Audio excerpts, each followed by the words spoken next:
Across the country, there are over 400,000 children in the foster care system. And California has the highest number of children of all the states. We've got over 70,000.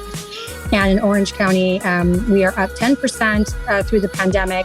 Then pre-pandemic numbers at 3,450 is kind of right where we're hovering these days. That's Regan Phillips, and this is the Powerful Ladies Podcast.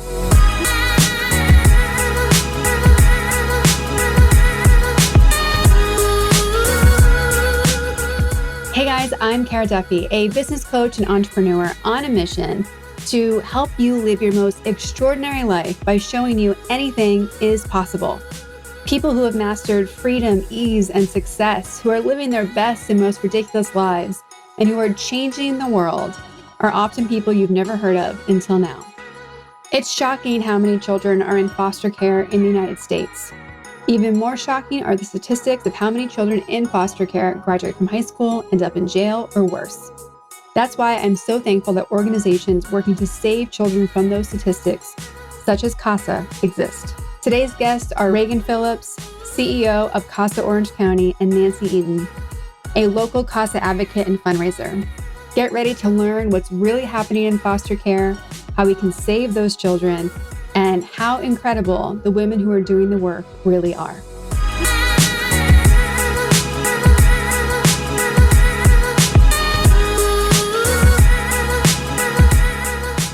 I am so honored to have you guys here today. What we're going to talk about today is a topic that I care about, I have questions about. I know how much it matters to you guys, and I can't wait for the audience to hear about it. So I have so many questions and things I want to say, but let's jump in first by please introduce yourself, where you are in the world, and what you're up to. And since Nancy's been a guest before, I'm going to ask Regan for you to start. Okay. Well, very nice. I wasn't aware that Nancy had previously been a guest. That's very exciting. My name is Regan Phillips. I mean, in terms of where I am in the world, I'm coming to you from Santa Ana, California, right near where our headquarters are located. I'm at home currently, but I don't live far from our office. I am the CEO for CASA of Orange County. CASA stands for Court Appointed Special Advocates. And ours is a nonprofit that is empowered by the juvenile court to create wonderful, meaningful connections between amazingly big-hearted volunteers in our community and children that are in the foster care system. And Nancy is one of those amazing volunteers. And Nancy, please tell everyone about you, your name, where you are, what you're up to. Hi, Cara. Thank you for having us on today. Really appreciate that. My name is Nancy Eaton, and I live in Orange County, California. I've lived here for 38 years or so, and I became interested in volunteering for CASA a long time ago. I'm going to say 15 years. I don't know what the real number is because it's like all comes together, but I have been doing fundraising for a while, and I really found myself wanting to connect to the organization and really find out how they train people, what the process was, how good were we, what was the deal. So I put myself in a training for 30 hours then. I worked, I think I did it like back to back, Regan. It was like really great. But I went ahead and completed that process and became an advocate and was paired with a foster youth in 2016. And Liz is still in my life today. She's actually, just really become part of our family. She's out of the system. She's doing so well, and I'm so proud of her. I just love what I do with CASA. It makes my heart sing. It has been the most important job I've ever had in my life and the most rewarding. And I can't say enough about being a volunteer for CASA and being an advocate. Thank you. No, what a beautiful introduction from both of you. So I think we need to dive into more of what is CASA and how does it work, and, some realities of the foster system as well, because unless, I've learned so much by being friends with you, Nancy, and I learned even more by attending CASA introduction and going to Richard's graduation ceremony, your husband, who's also an advocate. And I was shocked at how the gaps that are there and the realities of the foster system in the US and in California.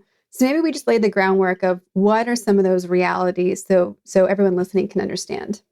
Children in the foster care system and the whole sort of epidemic of child neglect and maltreatment is really something that I think a lot of people don't know about and don't talk about it, not just because the circumstances are such that these matters are highly confidential. They're happening as they should be. They're happening in closed session court where, you have to be affiliated with the matter to gain access to the proceedings. This is not, a matter of public consumption. But I think sometimes as a result, folks don't really fully understand the gravity of the situation, the frequency with which this is happening. And I think sometimes also kids that are in the foster care system end up getting a bad reputation, so to speak, because there's a conflation between kids that are in dependency and kids that are in delinquency. Sometimes there's overlap, but certainly the children that are in the foster care system are there because they have been a victim of their circumstances. It's through no fault of their own. They have experienced some kind of abuse, neglect, abandonment at the hands of the people that are supposed to be providing care for them, and such that it's required the intervention of the court and social services to assess the severity of the circumstances, to determine whether or not they are safe with their parents or with the home that they came from, and to determine first and foremost whether reunification is possible. That is the primary goal also of dependency, is to ultimately reunify that family safely and appropriately if possible. Sadly, it's not always possible. And so we end up having this overwhelm of children that remain in the system many times until they can emancipate or become an adult and are no longer eligible for services. Across the country, there are over 400,000 children in the foster care system. And California has the highest number of children of all the states. We've got over 70,000. And in Orange County, we are up 10% through the pandemic, then pre-pandemic numbers at 3,450 is kind of right where we're hovering these days. It's I think also just being in this community, this Orange County community that's generally regarded as being affluent, and folks don't realize how prevalent the circumstances are here as well. Well, I tell people all the time that Orange County regularly ranks as the highest income disparity county in the U.S. And if you just go to the beach, you're not going to see it. Right. Why does California have the most kids in foster care? Because that could be a good thing, like we're helping people who need the help and more proactive about being a stand for kids, or it could be correlated to something else. So what's your take on why California ranks so high? I think it's just the population. I think it's a numbers issue. We have obviously a lot of people living here, and the more people you have, the more families you have, the more likely that you're going to be affected in some way or have some sort of interaction with the system. So I think it's really a numbers game. I also think that in many cases, there are underlying reasons for that removal that may,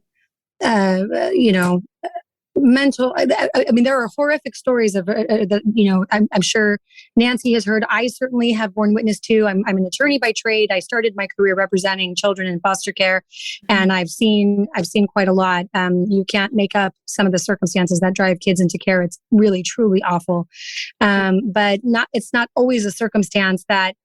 I think folks tend to think about a really horrific abuse, physical or sexual abuse type of situation. Sometimes, it's the struggles of that socioeconomic disparity, the mental illness.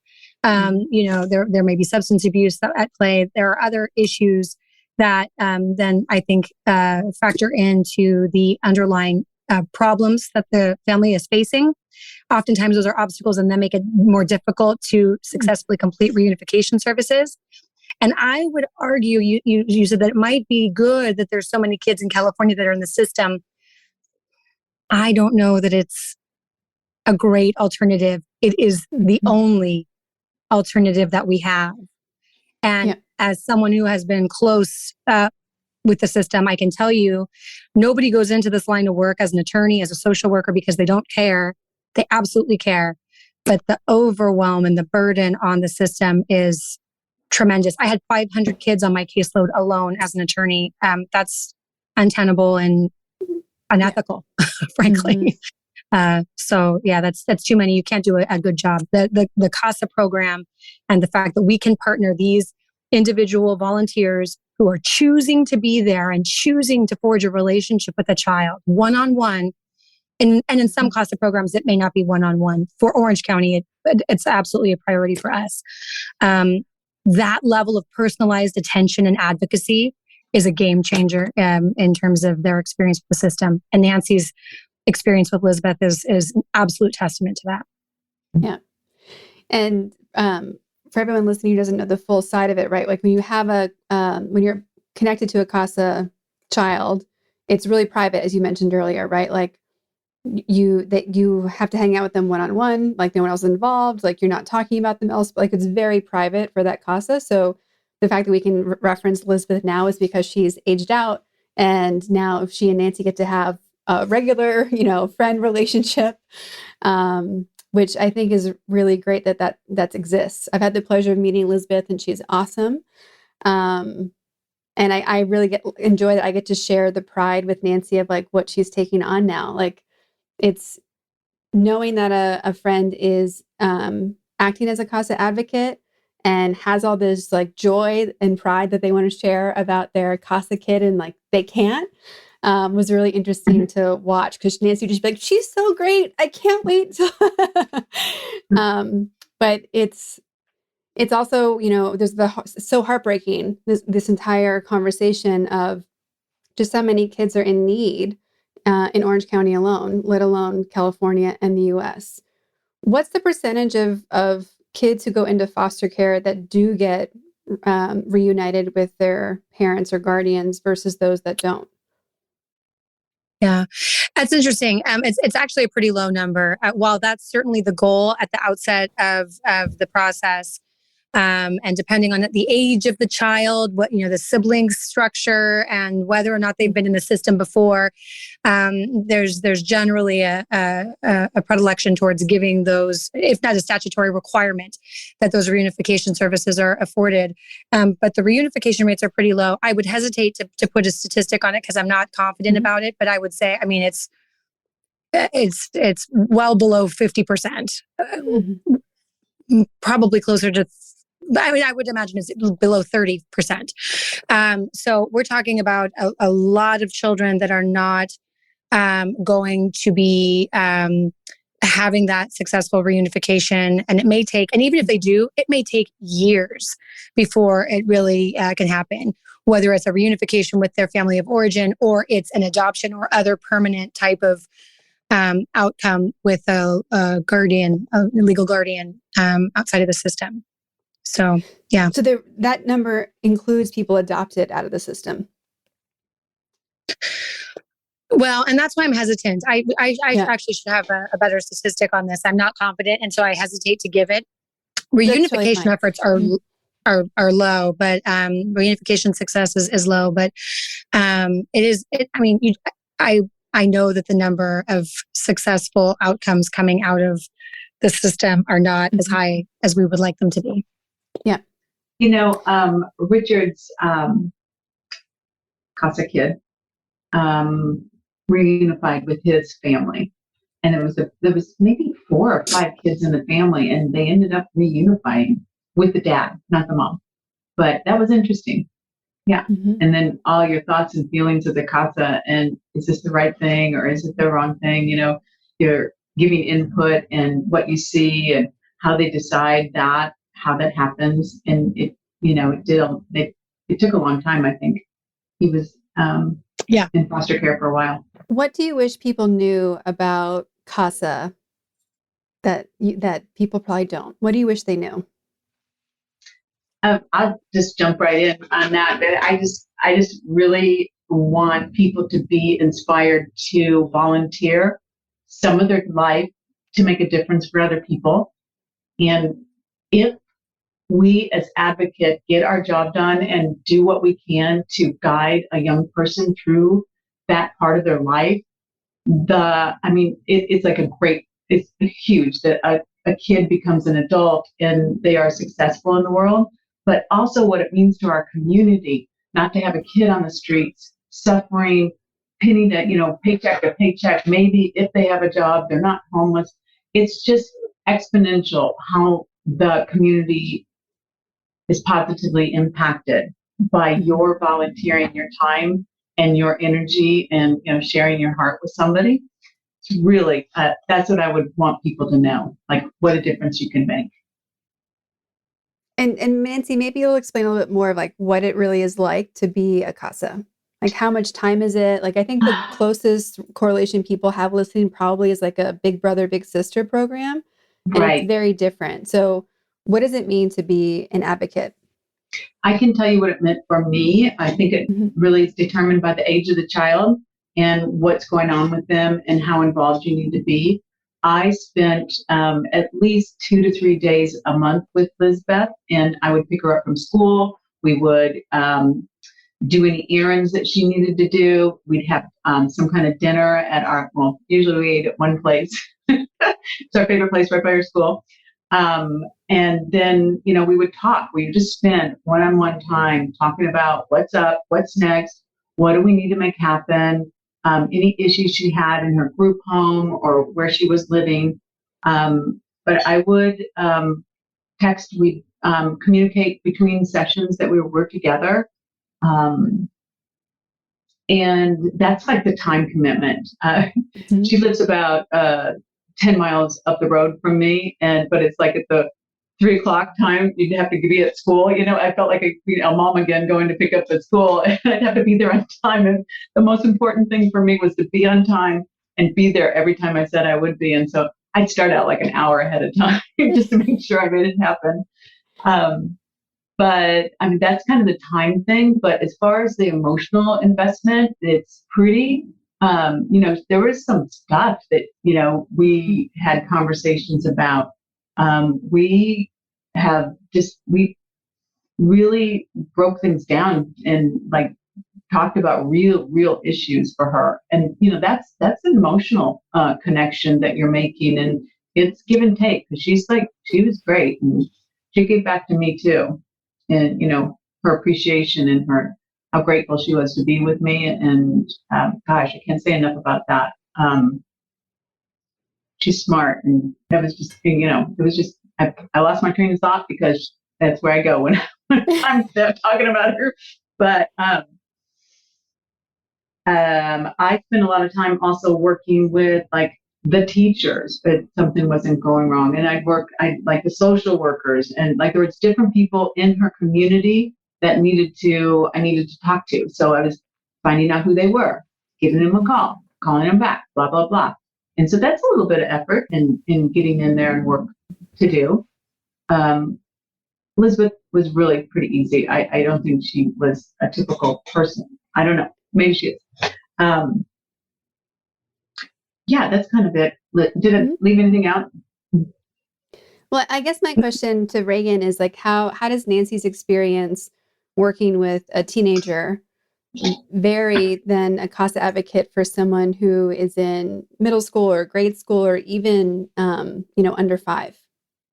Yeah, so there are children that are in the foster care system, and they range between birth essentially, and up to 18. And if you have been in the foster care system before the age of 18 for any period of time, you're able actually then at that point to elect to remain until the age of 21, and then thereby be entitled to additional support and benefits, which is some, maybe 10-year-old legislation. And a nice benefit. I think Elizabeth took advantage of that, I believe. Yeah. So, we are seeing an increase kids with CASA who are taking advantage of that opportunity because not all kids do. And I would say that the bulk of the kids that our program works with fall into that 13 to 15 age range. That's the overwhelming demographic that we get referred. And that's typically, I think, consistent with kids that are probably at that stage where they're not likely to be reunified. They're probably not likely to be on an adoption track. And so now it's really a lot of that time and effort with the CASA going into preparing for independent living, identifying different resources, keeping them on track for school, and focused on, kind of what lies ahead and how to be prepared for that. But that's not to say that we don't have CASAs that work with children that are younger than that or older than that. That definitely seems to be kind of our sweet spot in terms of the referrals that we get. Sometimes these outings look like going, to the park and we have a lot of community partners that will give us tickets and museum, offerings. We have a great partnership with OC Parks, and we try to provide opportunities and as much as we're able for these advocates and youth to do fun things together. So it's one less thing for the advocate to have to worry about planning and prepping and paying for, because we also have a dollar limit that we put on their spend when they're together, which is also a little tricky here in Orange County. It's a $25 spend. So it just depends. It really all depends on that child and on what they like and what their needs are and what the advocate is able and willing to do to help satisfy that. I did want to just add on in terms of the commitment, and Nancy articulated beautifully the way that the relationship looks once you get started. I will say that, we ask a lot of the volunteers. That's a big distinction between, as you mentioned, CASA and Big Brothers Big Sisters, for example, is not just that advocacy piece, the opportunity that we have to let our volunteers participate in the court proceedings and be a trusted and reliable source of information from all the professionals on that team, to include the judge, teachers, therapists, social workers. Everybody's interested in the CASA's point of view. But we do put them through a pretty significant training process on the front end. That's 34 hours of training. I think that's up from when you went through it, Nancy, right. Even just a few more hours, because we've got that mandatory reporter stuff. It's a lot. And, during the pandemic, it's been a little bit easier because we've offered that through Zoom and, we didn't have it in person. But pre-pandemic, that was all in person, evenings, weekends. We do a pretty thorough screening process. We obviously want to make sure that everyone's background checked and vetted, and we do interviews and all of that references. So we really want to make sure that we're connecting, appropriate people with the most vulnerable children in our community. So it can be a little daunting on the front end, but what I love about Nancy's explanation is that once you get past all that, it is a lot more rewarding, and it isn't as time consuming as it might seem at the front end. So. Yeah, like Nancy forgot all of it because she was just so excited about her time with Lisbeth. Like childbirth. Which is great. Yes, exactly. I think it's also important to speak to the statistics of what happens for kids who are in foster care. When they're adults, the increased rates of homelessness or jail time, all of the things, low employment status, there's a lot of things that impact statistically when you're a foster kid. What are some of those, and how does having a CASA change those statistics? And sorry, I keep asking about statistics, but I think the numbers matter so much in this conversation, because every time I hear them, it's like a wow factor. And any number that we need to put in the show notes or have me talk about later when this is going to air, no problem. I can put a note in for some fact checking. Yes. Mm-hmm. Well, on a personal level, I'll let Regan quote the percentages, but on a personal level, Liz and I would always have conversations about when to start a family. And when, so we'd have these full on money conversations about what it takes to have a baby and support them, and what it takes, emotionally, and that was one of the things that I think really hit home for her, to really put that decision off until she's ready, emotionally, financially, everything. And it worked. That I think it made a big impact on her to delay that decision to be a mom. Well, I can understand, going through a system where you want to be loved so badly that it sounds like a solution to create something that has to love you. Right. Well, and I think to the extent that you haven't been the recipient of that sort of unconditional love and support, that does seem like the immediate or most automatic solution to something like that. And of course, these children often not realizing that, it's exactly the opposite, that this is where you've got to put all of your love and time and attention into someone that really needs you. And we do see a lot of recidivism and, minor mothers, children going through the system who are now in it, not just as through their own dependency, but because they've now had a child and exposed their child to the, needing the support of the system as well. So it's fairly common. And in terms of the other statistics, it does look rather bleak. When you look at the numbers, there's really, really glaring statistics about the kind of moving from system to system. The dependency, the foster care system is often referred to as a pipeline to prison. And that's not a joke, because there's actually statistics that up to 80% of the California prison population has spent some time in foster care. So, that is really says a lot just in terms of that crossover, that youth that crossover from dependency to delinquency to it becoming, sort of a lifetime in some system or another. I think it's 1 out of 4 kids that emancipate from the system or age out will be homeless within, the next year to 2 years. It's really, and the high school graduation rate for California foster youth is 48%.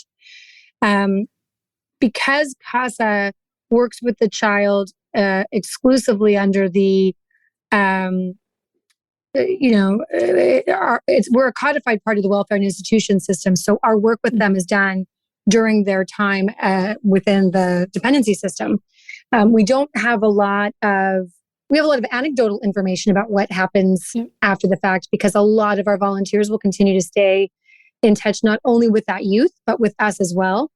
So we've got a lot of wonderful stories and examples of, like Nancy's, of youth who have gone on to do great things, graduate, get jobs, and start their family, and lots of advocates who have been a part of that process, stood up for them in their wedding as a best man, even, and been a part of all of those special processes. But I will tell you that the high school graduation rate, the bleak 48% graduation rate for children in the foster care system, jumps to 93% when you put a CASA on the case.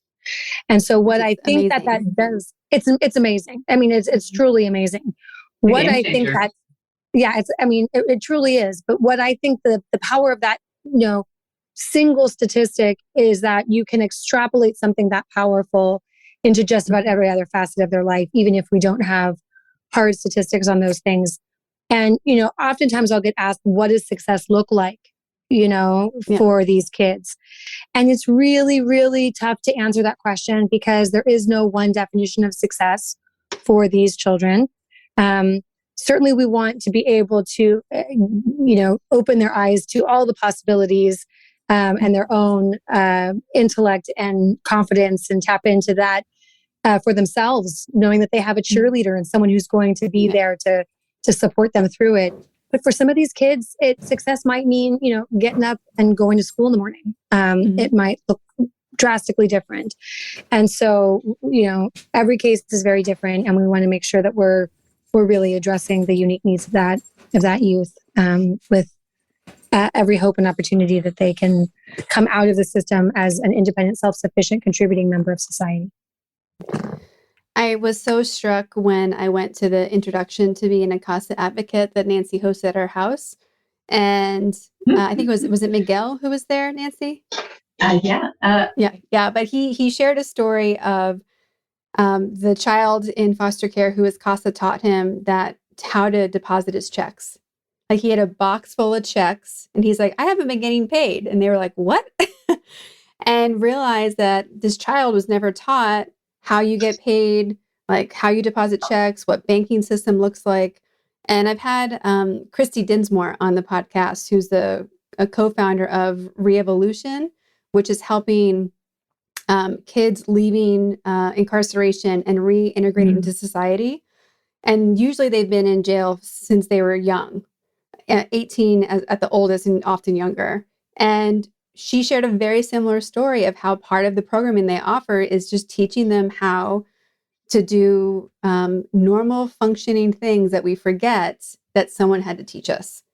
Right.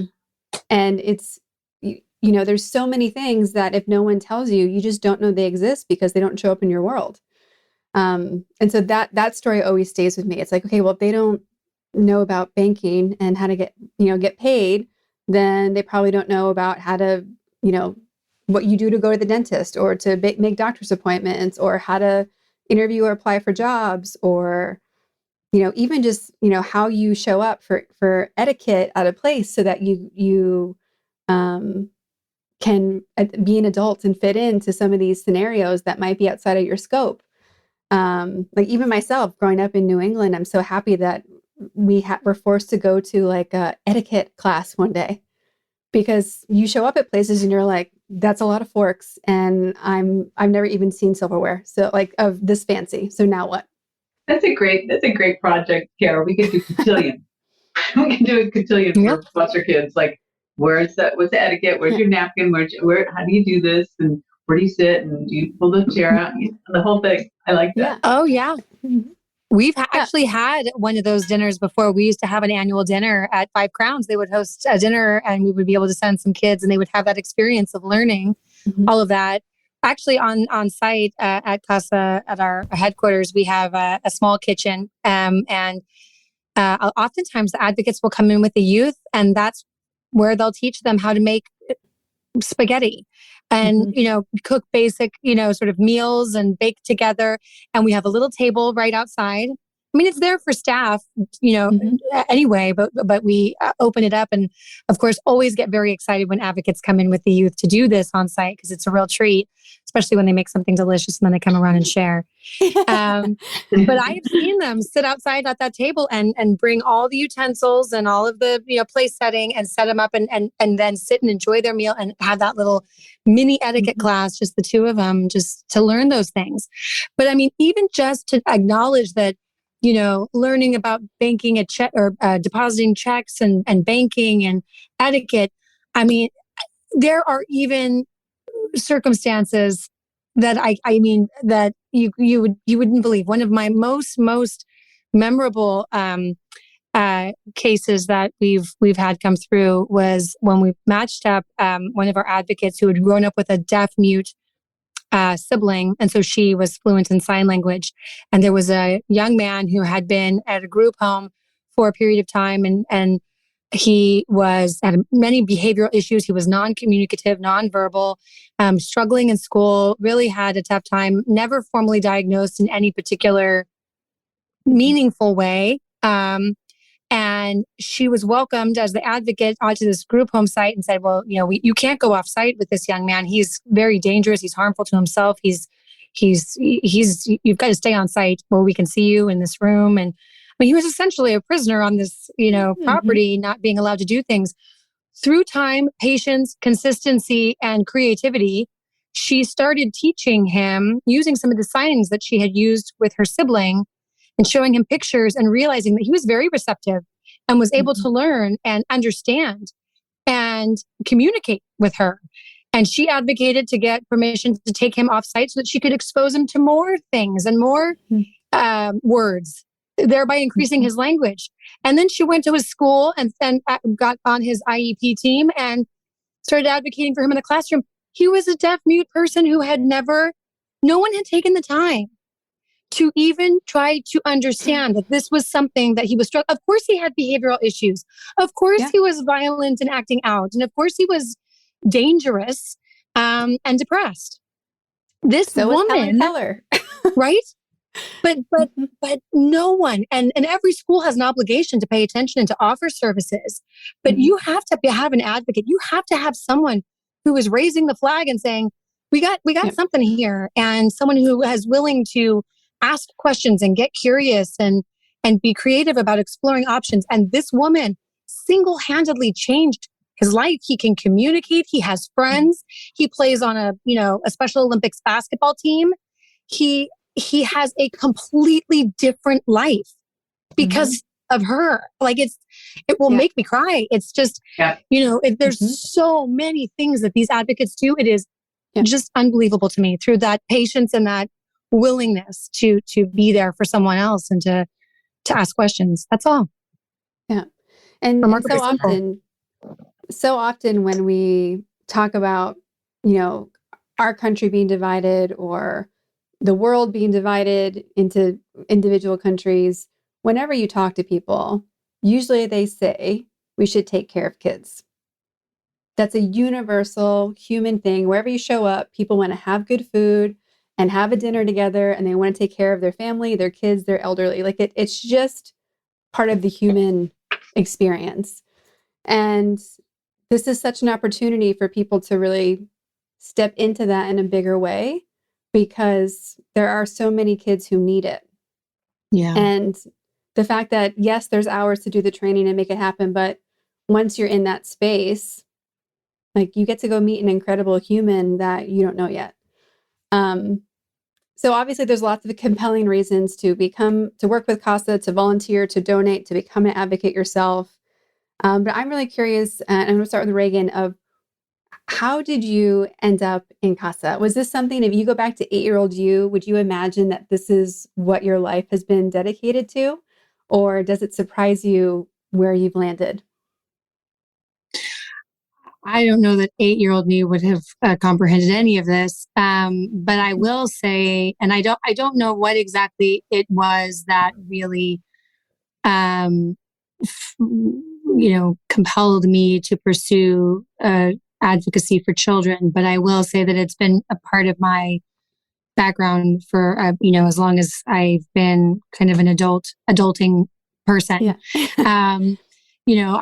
My origin story with CASA goes back to me having an internship when I was in graduate school in New York City and spending that second year at CASA and really getting a hands-on, eye-opening approach to what the needs are in the system and how dramatic the need is.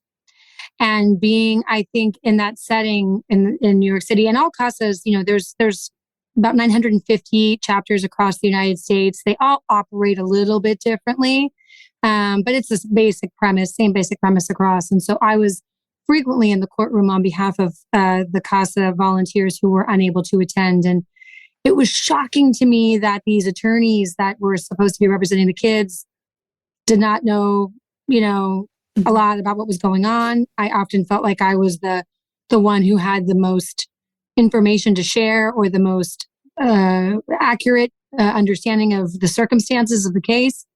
And here I was, just this little intern, and I thought to myself, I feel like I could advocate in a larger, better way than these attorneys, that don't seem to really, there was a lot of apathy. So off I went on my journey to become this attorney who, with these letters behind my name, would somehow be a better, stronger, more important advocate. Only to go through that whole process. I dedicated, came back to Orange County, dedicated a lot of my non-class learning time to working as an investigator here with Minors Council and still being pretty close up and personal with it. Only to get a rude awakening upon, stepping into that courtroom and getting assigned 500 cases to realize it wasn't really apathy that I was receiving or it was just that overwhelm. Mm-hmm. So, during my time as an attorney representing kids here, I regularly sought out my CASA volunteers, referred as many cases as I could to get one because I just truly valued the service that they provide and the information. They were a member of the team, certainly someone I relied upon. I served on the board for a period of time, the governing board of directors here in Orange County, got a little bit closer to the organization, saw some of the fundraising components, and really got to look at it as a larger entity. And it's now going to be 7 years in July, which is really hard to believe that I've been a part of the organization from the staff side, first running programs and then ultimately overseeing the entire enterprise. And it's just one of those things that I feel like once you know about this issue, once you know about this need, you can't not know it. You can't not see it. And like it's there, and it just kind of gets under your skin and in your blood. And I can't relate to these children. I had a wonderful childhood, and I had wonderful parents, and all of my needs, basic and otherwise, were always met. But I also know that I didn't do anything to deserve that. It was a circumstance of birth lottery, right? And just I look at these kids and kind of recognize the same thing in them. And I also just feel that if people aren't compelled to this cause because of the heartstrings behind it, at the end of the day, we're paying for all of these kids anyway. And if we can get in there and intervene at an earlier stage, the better off we are in keeping them out of other government-run systems for the long haul. Yeah, amazing. So, yeah. And Nancy, how did you get first introduced to CASA? Through fundraising and friends, parent friends of our children were very active and very enrolling, and said, "Can you help?" And I said, "Of course I can." And I was off and running at that point. And prior to that, back in, I don't know, so long ago, I went to an event that was a CASA thing and really was touched, moved, and inspired. And then I was in my 20s, I think. So I circled back and immediately started working on fundraising and getting auction items and working with this committee and doing all the things that CASA needs done in order to get their job done. Because if we don't fundraise, we're not going to have volunteers. We're not going to have people to support the volunteers. So it's always been something on my plate that I love to do because I know what effect it has down the line, and always going to raise my hand to do whatever I can. So I just raised my hand, got moved and inspired, turned on and lit up, and I always will be that way. Well, of course, this is the Powerful Ladies podcast, so I would love to know what both of you think of the words powerful and ladies. Are their definitions different when those words are separate? And does the definition change for you when they're next to each other? I take on powerful as not an aggressive word, but as using what you have to the best benefit and in a way that makes a difference. And when you're, sourced, I have an incredible husband who, just makes stuff happen. And anytime I need anything, it's right there. And if I'm off, he's just like, "Okay, what are you up to? What are you committed to? And where are you going to use your power today?" And pretty much, I think being powerful is amazing in the right place. And I always want to be that and have that. And it's my goal to be a powerful lady, together or apart. Yeah. And I think that there are no more powerful ladies than that one right there, that Nancy Eaton. She is really, really just tremendous, and a really great example of what it means to be a lady in this community. I love Nancy's definition. I do think it's about using what you've got and finding a way to do good, to use your skill set and your knowledge and your experience, good, bad, and different, but to channel that into something that can make a difference. And I think women are inherently skilled at doing that. And so I love that you're shining a light on it. Yeah. Well, I think it's no surprise that more and more women are putting themselves in entrepreneurship roles or in corporate roles where they get to really lead with their heart and kind of change what leadership and power looks like. I see such a shift from when I first started in the corporate world, and so many of the female leadership was very much mimicking a masculine style of leadership because there was no other example. And it's been really amazing to see that pivot where a lot of what was a faux pas in a business setting is starting to shift. I think because more and more women realize like we're leaving half of ourselves, if not more, outside of this environment. And there's so many holistic 360 skills that we could be bringing to the table. And I also know that women are notoriously and stereotypically and statistically bad at giving themselves credit. So I ask everyone on the podcast where you put yourself on the powerful lady scale. If 0 is average everyday human and 10 is the most powerful lady you can imagine, where would you put yourself on that scale and today and on average? Wow. An interesting question. And I think especially in light of your reference to the fact that women are, I think, very likely or unlikely to give themselves credit. I think it would be really interesting to know how women generally respond on this podcast to that. Because I'm excited to dump all the statistics from every episode to some psychologist to like do the full study because it's fascinating to me hearing all the answers. Yeah. Well, I've been listening to the inquiry about the Chief Justice. Yes. And so when Ketanji. I think of a powerful lady, I'm thinking about her. She's like an 11, right? And if not a 20 after her patience and calm and collectiveness. Yeah. So she's a 20. I'm going to put myself at a 7 because I got some work to do. I'm still working. Love it. I love that too. I love that too, Nancy. I mean, I'm thinking about this and I think I'm always, not that I'm not capable of looking at all of the great and all of the wonderful things that I feel like I can accomplish in a day, let alone, over the course of a lifetime. I tend to always focus on where I fall short and what I didn't get done. And that's where the attempt, which is so awful because I would never want to do that to my children or to anybody else. But that's where my default goes. I like your number 7. I think that's a pretty reasonable number. I would have probably, gone to a 6, but I'm going to bump it up because I like that.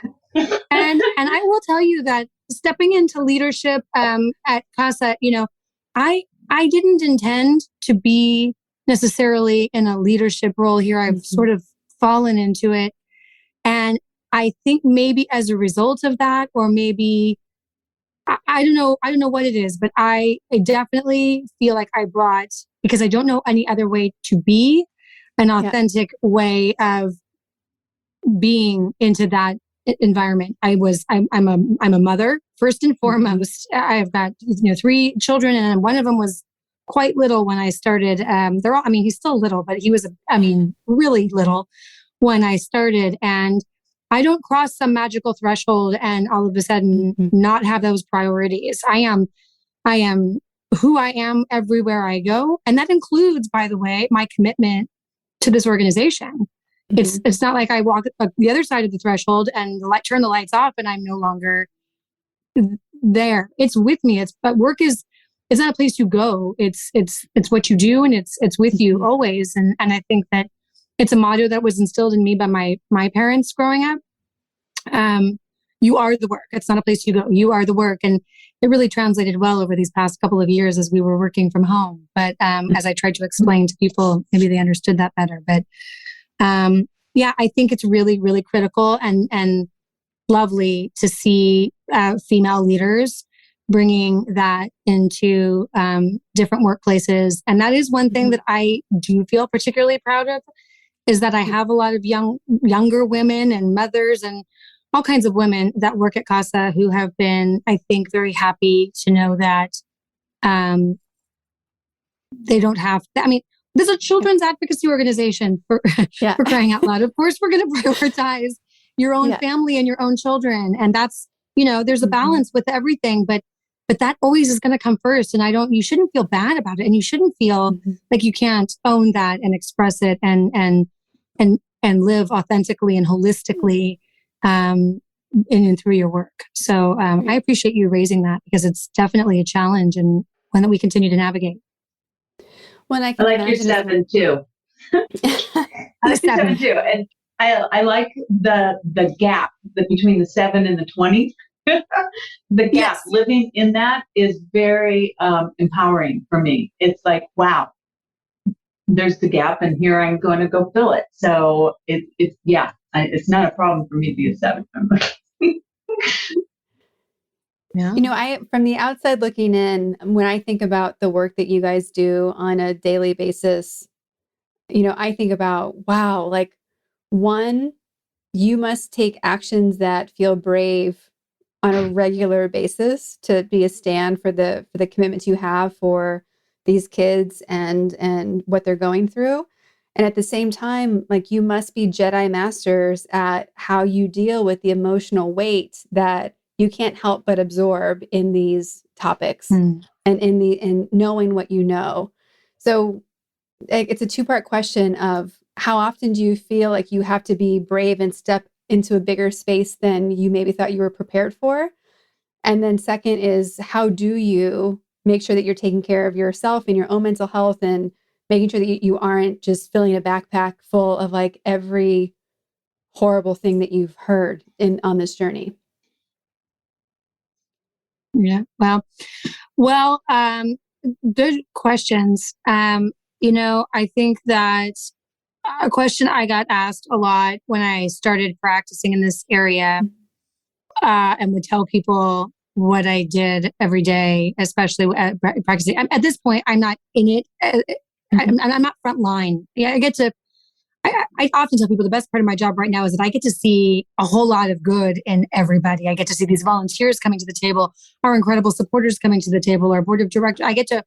I see that there is so much good, and I see the good in people coming forward and coming to the table to be a part of a solution. So that is absolutely hands down the best part of what I get to do now. Walking into this field, though, at the outset and every step along the way up until this point, I would get the question of, oh my gosh, how can you do that work? How are you doing it? Why are you doing it? It must be exhausting and hard and all of those things. And it is, but my answer is always, I don't know, but someone has to do it. And as long as I am feeling emotionally and mentally and physically capable of stepping into that, and intellectually brave enough to step into it and be that person, I'm going to continue to do it, because someone has to. And so I don't know what it is that reinforces that and reignites it or keeps it lit at a minimum inside, but it hasn't. There's been moments where I've had to step away and certainly create some space, but I can't ever not, like I said, not ever fully step away and not know that it's there. And yeah, I mean, I do think that the mental health and the self-care and all of that is certainly something that is always on my mind. It's always on my mind for the people that work at CASA, the volunteers, the folks that are really putting themselves on the front lines. I'm trying to be better at role modeling that myself, because I think we tend, as mothers, as leaders, as powerful ladies, you just pack it in and you keep going, because what is the alternative, right? And I've certainly done a fair amount of that. But I've been fortunate to be able to also, we have an incredible member of our board who runs a fitness studio. And one of the ways that he gives back to the community is by allowing certain nonprofit leaders an opportunity to benefit from working out there. because he feels like it's a way for the leader to address themselves and get themselves right. And that if they're right, there's going to be that, sort of trickle down effect everywhere else. And I have told him repeatedly that I think that I've been able to last as long in the role as I have in no small order because of that benefit that he's offered. And it's made a huge difference. So physical exercise and definitely shutting things off when you can, which is not always very often. How about you, Nancy? Tell me the question specifically. Sure. So Reagan did such a great job. I'm like complete. How often have you had to expand your willingness to step into your bravery to be a part of CASA and to be an advocate? Wow. Reagan, last year. I was called a couple, 3-4 days a week ahead of time to speak at a celebration of children instead of do the video that we had recorded. And, it's a talk in front of 250 people. And all I did was say, yes, of course, no problem. And I remember Regan calling me up. She says, I'm so sorry. This is so short notice. Are you okay? And I'm like, no, I'm fine. This is great. I'm born for this. I'm doing this and you don't have to worry about a thing. So I was put my big girl panties on and got to it. So, that's my most recent being really brave. But in the role of as an advocate, I think being brave is, being with a teenager that's not yours, and being willing to be vulnerable to them and listen to their stories and not respond in a way that elicits more anxiety, but to just be that calm person. That happened quite a bit for me. And I think you really got to be brave to take on those conversations authentically instead of just kind of glide over them, which is what we did. And we really worked through a lot of that. So those are two immediate responses I can think of, Kara, that really, and then we're going to have a celebration of children gala on August 27th. Everybody that's listening is invited to, and I'll be chairing that with my friend Karen Jordan. And it is going to be a great night of celebrating what we do best, which is children. So that's my latest brave thing in the last few weeks. Endless bravery. And honestly, Nancy killed at this event in September when she got up there. And I wanted to make sure she was okay when this was this change of plans. And it was like a mic drop moment. She said, I was born for this. And I was like, okay, you have got this. And man, I don't know that we'll ever have a moment quite like that ever again. It was so spectacular. Just amazing, Nancy. Amazing. Thank you. Thank you for sourcing that, because you really gave me the power to get the job done and really being my support team on that whole deal. It was great. It was a great evening. And I think people really got what CASA does, who volunteers are, and what difference we do make for our kids. And so thank you for the opportunity. Love it. And for me, it's such a highlight of, you being uncomfortable for 5 days to prep because you wanted to make this the best speech people had heard, to move people to take actions to support these kids. You taking those 5 days to be uncomfortable created huge results. And I think sometimes we get so nervous to be uncomfortable when how long we have to be uncomfortable is actually very small to cause the impact we want. The other byproduct of that, Kara, was that Liz got to be at the celebration, and she actually spoke in front of the same group after I spoke. And, that's brave. I've got a foster kid on stage speaking her story and sharing and acknowledging and being grateful to everybody that's there. Makes me want to cry right now. That was the really unique thing to put in her life that she's going to be sourced by for a long time. Well, it's bravery begetting bravery, right? You mentioned Ketanji Brown Jackson, who's the Supreme Court nominee, seeing what she's going through right now in this approval process. is just making me be like, okay, she's at a 20. We all got to rise up at least 2. We got to make that a little closer because there's the gap. like I literally posted a thing on TikTok, my second ever, because I was so fired up about this. I'm like, she needs a referee. I volunteer. Yeah, but it's you realize, like, for me, seeing Justice Jackson looking on TV anyway, like she's sitting there by herself and being so poised and so calm, it really makes me want to come back to how can all of us who are committed to big things, who are being brave every day, who are being heart-led in what we do, how do we remember that everyone's around us? Because there's so much more power in standing side by side with people than feeling like it's just you on that stage. Right? Yeah, Mm-hmm. It's true. Well, for everyone who is moved and inspired and wants to support, donate, volunteer, become an advocate, where can everybody go and how can they support and follow? Absolutely. Well, they can, first and foremost, they should go to our website, CASAOC.org. They should absolutely come to support Nancy at the event and CASA in general on August 27th at the Marriott Newport Beach. It's it's no longer Marriott. Is it Vea? That's what it's called. Vea, now, right? Right. It's very swanky. Very awesome. Yeah, it's supposed to be beautiful. Beautiful. We have a series of events and gatherings throughout the year.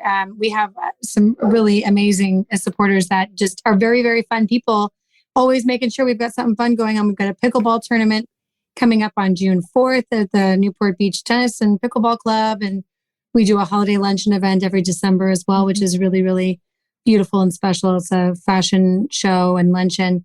But if you want to become an advocate, which is really the biggest need that we have, and to open yourself up to the training and to potentially being matched with a child in the foster care system, someone who you can advocate for and develop a relationship with. That's our number one need.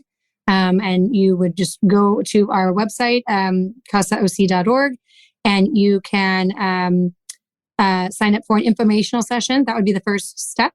And then make sure that it's, all the things you think it might be, get some questions answered, and then you can sign up for training. We offer trainings every other month. So we're finishing up a training right now. We'll have a swear in April, and we'll start a new class in May. Awesome. And for people who are curious, is there an age limit top or bottom of that scale to be an advocate?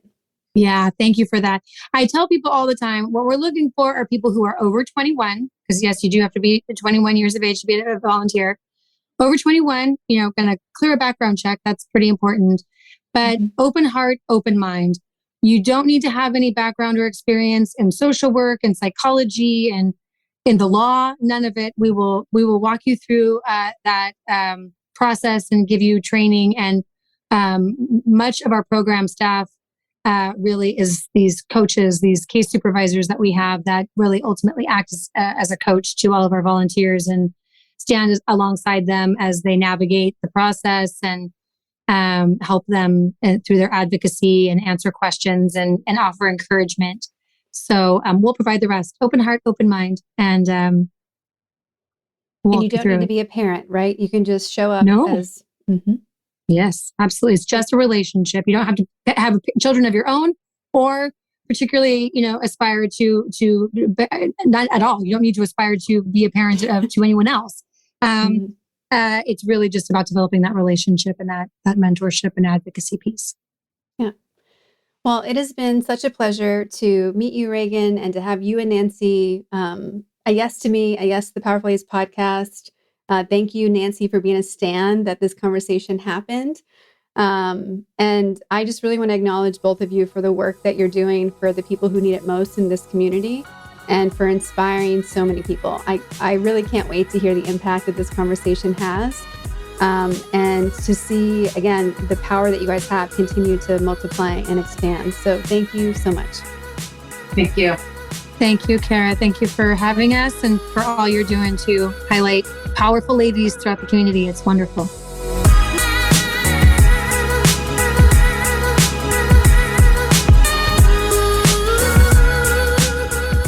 All the links to connect with Regan, Nancy, and CASA are in our show notes at thepowerfulladies.com. Please subscribe to this podcast wherever you're listening and leave us a rating and review. It is so critical so that this podcast has more visibility and our guests get their story heard by more people. Come join us on Instagram at Powerful Ladies. And if you're looking to connect directly with me, please visit caraduffy.com or follow me on Instagram at Cara_Duffy. I'll be back next week with a brand new episode and a brand new amazing guest. Until then, I hope you're taking on being powerful in your life. Go be awesome and up to something you love.